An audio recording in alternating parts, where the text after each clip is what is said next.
बिहार के पलायन को अगर आपको समझना है तो ये समझना है कि पलायन के क्या पहलू हैं। बिहार में लोगों का पलायन हो रहा है, ये बात तो अब चर्चा में हम लोग लेकर आए हैं, लेकिन उसके साथ हमने कहा कि बिहार से सबसे बड़ा पलायन पूंजी का पलायन है। बिहार से क्या आपको मालूम है कि बैंकों से हर साल 2.5 लाख करोड़ रुपया यहां से ट्रांसफर किया जाता है, जो आपका हमारा पैसा है। यह अडानी अंबानी का पैसा नहीं है, बाहर के किसी उद्योगपति का पैसा नहीं है। बिहार के लोग जो पैसा अपना बैंक में यहां जमा करते हैं, हर साल बिहार से 2 से 2.5 लाख करोड़ रुपया बैंक वाले दूसरे राज्य में ट्रांसफर करते हैं, जो कि नियम के खिलाफ है। क्योंकि नियम यह है कि बैंक में जितना पैसा जो जहां रखता है, वहां 70% पैसा बैंक को वापस ऋण के तौर पर देना है, बिजनेस के लिए, कृषि के लिए, रोजगार के लिए, घर के लिए, गाड़ी के लिए। तो बिहार में वो देता ही नहीं है। तो पहली बात हम लोग ये कह रहे हैं कि इस पूंजी के पलायन को रोका जाएगा, और ये बैंकों का एकाधिकार नहीं है।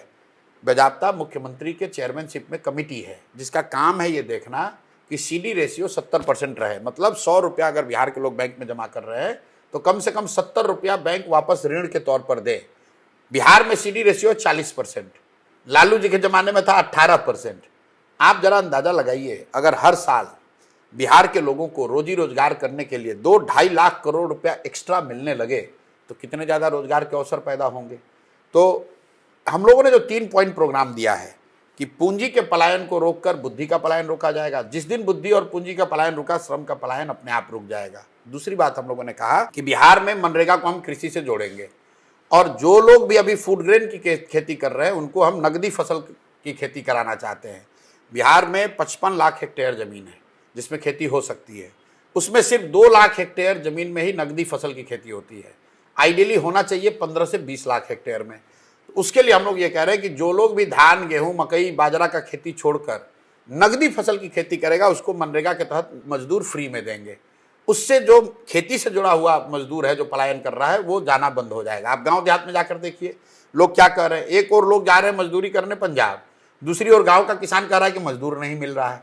ये क्यों हो रहा है? क्योंकि मजदूरों को यहां पर मजदूरी नहीं मिल रही है। एक और आप मनरेगा में 40% का आपका यूटिलाइजेशन है, 60% पैसा आप दिल्ली में सरेंडर कर रहे हैं, और दूसरे ओर आपके लाखों लोग जा रहे हैं बाहर मजदूरी करने। तो मेरा पहला है पूंजी का पलायन रोकना, दूसरा है मनरेगा को कृषि से जोड़ना, और तीसरी बात हम लोग कह रहे हैं कि इंटरेस्ट सबवेंशन स्कीम लेकर आएंगे।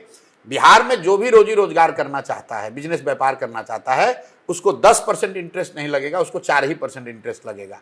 आप बैंक से लोन लीजिए 10% पर, 6% आपका इंटरेस्ट सरकार देगी। ऐसा क्यों कह रहे हैं? जब मैंने पदयात्रा की और जो बिहार को मैं समझ रहा हूं, यहां समाज में लोग मूलधन से ज्यादा ब्याज से डरता है।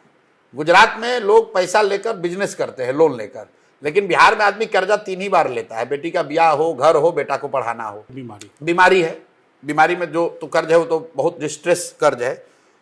बैंकों से पैसा लोग इन 3 चीज के लिए लेते हैं, घर बनाने के लिए, बेटी की शादी के लिए, और बच्चों को पढ़ाई के लिए। बिजनेस व्यापार के लिए लोग पैसा नहीं लेते हैं। क्यों?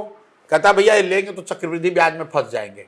तो मैं अगले 10 साल 15 साल के नजरिए से ये चीज लाना चाहता हूं कि समाज में रिस्क टेकिंग एबिलिटी बढ़े, और वो करने के लिए, इंसेंटिवाइज करने के लिए हम कह रहे हैं कि हम आपको 10% ब्याज नहीं देना पड़ेगा, 4% ब्याज देना पड़ेगा। हर घर में आप 2 लाख, 3 लाख, 5 लाख लोन लीजिए, लोन लेकर काम शुरू कीजिए, और 4% ब्याज आप दीजिए, 6% हम देंगे। इसका फायदा क्या होगा?